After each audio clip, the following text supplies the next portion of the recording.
Assalamualaikum warahmatullahi wabarakatuh. Apa kabar kalian hari ini? Saya harap kabar kalian baik dan sehat semua. Amin amin ya rabbal alamin.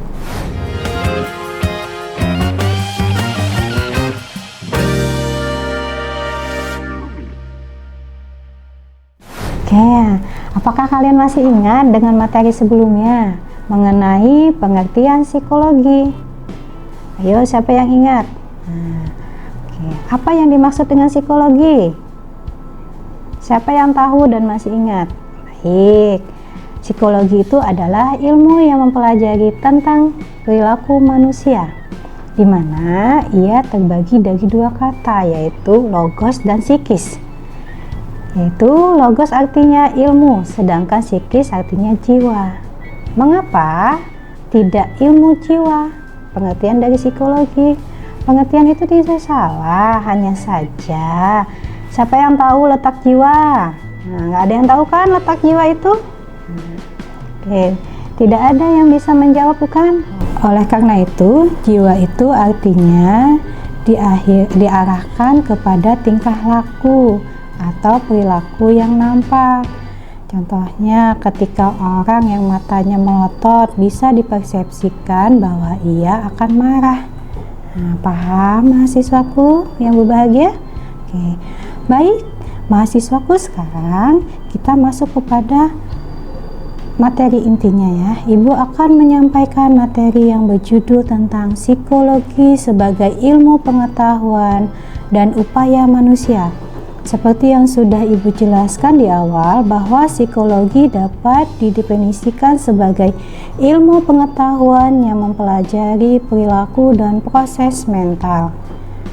Hidup dengan otak yang terbelah. Nah, apakah kalian pernah mendengar dengan topik tersebut? Jika belum pernah dengar, saya akan menjelaskan. Otak manusia itu dibagi menjadi dua, yaitu hemisfer kiri dan kanan. Dalam keadaan normal, kedua hemisfer itu berhubungan satu sama lain melalui serabut-serabut saraf. Kalau kalian tahu dengan orang yang menderita epilepsi, maka yang harus dilakukan kepadanya jika kondisi orang tersebut parah, yang dilakukan adalah melakukan pemutusan serabut-serabut tersebut, yaitu dilakukan operasi. Berhasil atau tidaknya, maka orang manusia tersebut disebut dengan hidup dengan otak terbelah. Kenapa dikatakan otak terbelah? Karena hanya punya satu otak saja yang berfungsi. Nah, berdasarkan eksperimen yang dilakukan di bidang psikologi, bahwa orang-orang yang hidup hanya satu otak saja, maka persepsinya dan pengalaman sadarnya akan menjadi tidak lazim. Contohnya, ketika ia diperintahkan untuk mengambil spidol yang berwarna merah, maka ia akan dapat mengambilnya. Namun, ketika ia diperintahkan untuk menyebutkan spidol tersebut yang berwarna, maka ia akan mengalami kesulitan menyebutkannya. Mengapa kok tidak bisa menyebutkan? Karena ia akan mengalami kesulitan dalam verbal. Kenapa bisa begitu? Coba kalian ingat, tugas otak kanan apa? Dan tugas otak kiri apa saja? Baik, perlu Ibu ingatkan lagi. Otak kanan itu tugasnya bawah sadar, kreativitas, konseptual, imajinasi, inovasi, intuisi, gagasan, gambar, dan lain sebagainya. Sedangkan otak kiri tugasnya adalah sadar, matematika, penalaran, bahasa, menulis, membaca, logika, urutan, dan lain sebagainya. Jadi contoh yang di atas, otak bagian mana yang diputus? Yaitu otak bagian kiri. Oleh karena itu, ia tidak bisa mengucapkannya walaupun ia tahu dan mengerti. Sekarang bagian yang kedua, ketakutan terkondisi.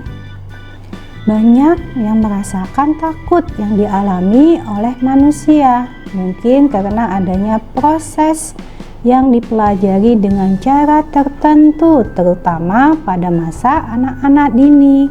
Bayangkan seorang anak kecil yang mengalami penyiksaan fisik atau emosional oleh kerabat tertentu setelah sejumlah pengalaman menyakitkan, semata-mata hanya mendengar suara kerabatnya itu dapat menimbulkan reaksi ketakutan pada anak tersebut. Nah, ketakutan itulah yang dipelajari dengan sedikit pikiran atau kesadaran.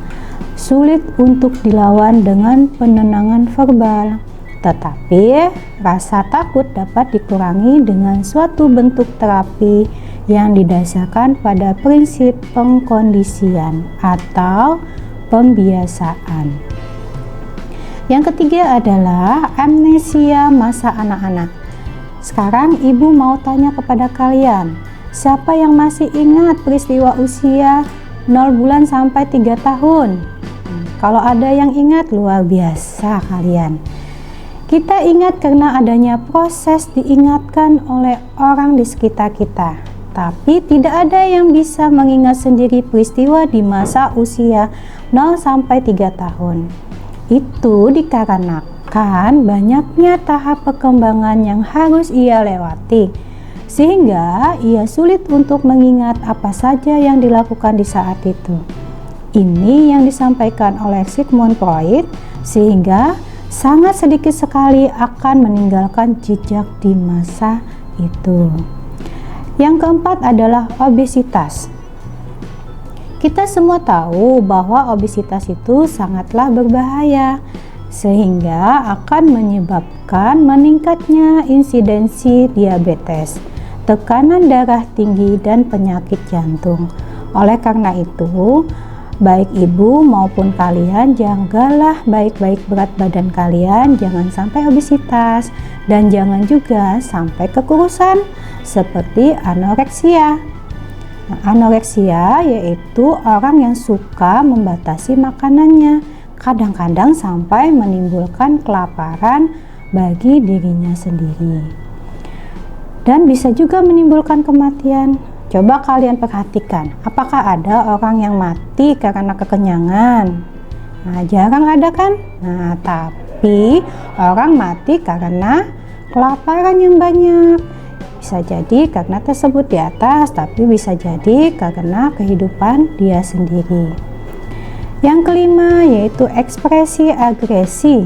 Banyak orang percaya bahwa perasaan agresif dapat diturunkan dengan mengekspresikannya secara langsung atau seakan-akan dialami oleh orang lain. Hal ini dikarenakan model yang ditemukan bisa di lingkungan rumah itu sendiri maupun di lingkungan yang lain.